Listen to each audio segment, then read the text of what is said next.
Hindi siya mapasa pagka Kaya mo. PNC. Kagat ka, no? Ano? Kagat. Kitara. Parang kagat ng wala. Pwede po mag-load sir. Try ko. Sige, sa lang.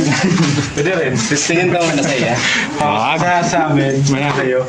Ay, Okay, okay. sir, mag-ano na ako, mag-start na ako niya. Sige na po. Sige po. Okay. So again sir, my name is Joe. Ako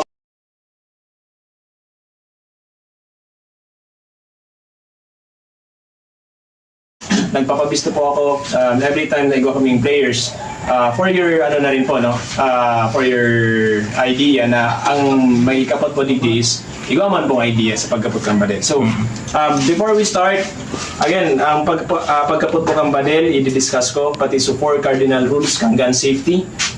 Normally po tig-discuss talaga yan sa gabos na firing range, mapa live ammo or bako po live ammo, mga airsoft or sa paintball, tig-discuss po yan. So, number 1 gun cardinal rule, always treat your gun as loaded. Every gun po ay treat as loaded, mapakawatan man po or tutong badel, dapat iyong trato tasenda. So, para maiwasan ang accidental firing. Number 2, be sure or do not point your gun to anything or to someone na habunin dong maraot or ma-destroy or makulugan. So, dahil po nindo pagtutok maski sa mga hayop or kung ano pa man pong gamit na habunin dong maraot. Okay. Number 3, always trigger finger out unless ready to fire. Kung kamo po is right-handed, trigger finger out. Araw po kayo ang tamang pagkapot ng badel. Just in case lang mapasiring ka mo sa mga live firing range or shooting range, ang mga kasalamuhan nindo, mapa police, army or sa mga nasa service mga nagkakabot kay badel, kampante sinda. Kapag nahili po kamo na nagkabot kamo kang badel na araw kayo ni, so aram ninda na safe sinda sa palibot ninda or safe kamo sa palibot ninda. So ang iba po kaya nagkakabot kang badel, ang trigger finger is nasa laog. So, yun po yung mga person na kayo puwantang iwasan sa laogang firing range, lalo na pag live ammo. So, anytime pwede yan maka-disqueen or pwede yan magka-iwaki accidental firing tigapon. Lastly, verify target. So, before shooting, bago ka mo magpaputok ang badel, hilingon nindo ang target nindo kung ano nasa likod, kung may nag-agi, or kung may tatamaan ka mong ibang tao, or kung ano pa man po. So, always verify target bago magpaputok. Yan na po sa 4 gun cardinal rules or safety kang gun. Now, ito pong mga unit replica na po ini kang totoong badel. So, features kang totoong badel is yung buligdi. Ang day lang po kailangan is yun So, bolt catch ang tigapod, no? So, ang totoong badel may bolt catch talaga na pag once na kinasa mo, i-click mo tong bolt catch, nakahang lang dyan sa bolt. So, mahiling mo naka-open dyan. So, ini po, wala po. Once na kinasa mo siya, wala talaga. So, but the rest, same as totoong badel yan. So, ang paggamit naman po kang unit so, ito pala po ang M4A1 na badil. So, ito po ang magazine catch or magazine release. Kung matangkas kang magazine, pindot na po sa magazine release, hugot kang magazine. So, that's it. Ang pag-reload po, digdi, since mga kawatan po nito. So, yung digdi ang alagaan kang mga ammunition. Once na nalagan na ng bala, salpak sa magazine, pag makasa po, 3 seconds. At least 3 seconds po ang kasata na. So, 1, 2, 3, release, loaded na po siya, ready to fire. Pag nagkasa po ka mo, then nindo pag kaputan na inilang ang ikakasanin do. So, always sabay tinindo at ini po ang naglalak dyan. Ready to fire. Kung saan po siya nakatutok, yun po ang option kang badil.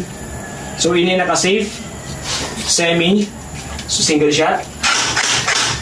Okay? Automatic burst fire or automatic. So yan po yung features ng Balinta. Back to safe. Now sa game naman po tayo. Pag yaw na po kita sa game, start ng game. Once na may tinamaan, taas ka mo, hit, labas ng game para hindi na po mabaril ng iba. Okay, so pag magka-igwaki problem sa unit or magre-reload, taas ka mo lang para at least alam kang mga players na igwa kang gibon or dahil ka pwedeng balilan. So para at least may iwasan taman ang overkill na tigapod. Okay? Aram ko na sa isip. So yan sir, medyo makulog lang talaga siya kung gusto nindong maaraman kung anong tama niya. pwede may isample sa mga tama sa bago, paggawa. Tara na. Jacket ka. So kaya encourage me na pagkatapos pag na-hit ka mo, lubas ka mo kang site, always muscle down para at least wala man po kong matamaan, wala kong mabalit or kung ano pang ano. Excuse me. May tanong ka, pare. Wala na? Okay na. Ikaw, Tol. Pagkalimbawa, sir, ano, Yeah, ball, depende sa player, di ba? 3 version 3. Let's say 3 versus 3. Alam mo yung lahat natama na okay na. Pwede, pag meron pang bala, pwede, ano, Yes sir, so patrata na, gano'n. ang play natin dito is kung gusto nyo, magkakaroon tayo ng for example, good for 3 or good for 5. Kumbaga parang race to 5 yung game natin. So, sinong makaka or best of 5 na tinatawag ng best of 3. Kung sino muna makaka 5 score per team, yun yung panalo. So parang ang mangyayari dito, for example, kayo ng 4 magkakampi. Tapos maglalaro yung 4 na player namin. During the game, naubos niyo yung player namin. So, panalo na kayo, naka-1 na kayo, 1-0 na yung score. Proceed tayo sa next na laban. Next round ko. Yes po. So skirmish yung setup natin dito. May mga tataguan ng mga gulong, meron mga obstacle dyan na pwede yung taguan, meron Delikado ako. pwede kayong lusutan or punta ng mga madamong lugar. But again, please, lang po, ingatan niyo po yung sarili niyo, ingatan niyo rin yung unit since every time na nagkakaroon ng damage during game, wag lang po yung laman, no? Wag lang yung gears. So, pag may na-damage, for example, may nabali ito, so, talagang magkakaroon kami ng additional cost or compensation. Or, if not, if non-repairable na or irrepairable na yung item or unit, mapipilitan po kaming ibigay na sa inyo yung unit, papapalitan namin ng price ng unit. So, ganun lang po yung rules namin. So, fair enough naman po siguro sa atin lahat, no?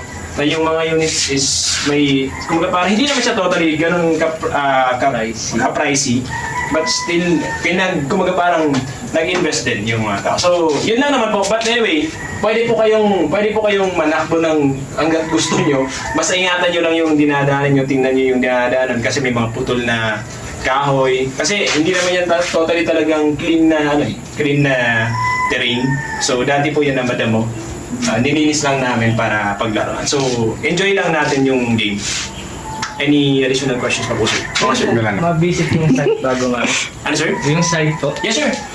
Papaikot namin sa inyo yung site para at least makita ninyo kung saan kayo tatago, saan kayo pwede pumesto.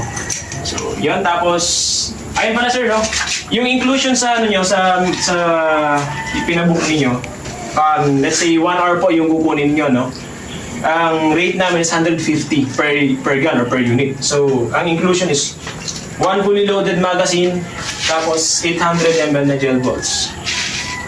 So, for the whole 1 hour na po ito. Now, if ubus po ninyo yung gel balls ninyo sa loob ng isang oras, pwede ulit kayo refill or gusto nyo kumbaga parang gusto nyo pang maglaro, may additional kami na 60 pesos. Sa ganito rin. So, may protective gear din po pala kami ibibigay, sorry. Pa-ensure na lang na during game, nakasuot lagi ng eye or goggles for eye protection para in case lang na matamaan, at least hindi tayo mabulag or hindi magkaroon ng impairment yung paningin. May nangyari kasi kanina umaga, kahapon, ganun din. During the fight, tinanggal yung goggles, tinamaan yung mata. So, yan. Kanina umaga meron, yung laro nila. So, yun lang yung iniiwasan natin dito. Kasi kahit pa paano, at least nag-enjoy tayo, safe pa rin tayo. Pwede, enjoy Enjoy. Ay, kasali pala ako. Okay, sir, so, Kasali pala ako. anong, Sorry. decision po ninyo? Maghihintay tayo ng yung kasama ninyo or mag-proceed tayo sa game? Okay na, no? Proceed na tayo? Proceed na, wala na eh. Kulang na sa oras. Sige, sir. Event pa kaya pa kami sunod na event. Okay. Sige. Mga So, start pasaway tayo, mo sir. eh.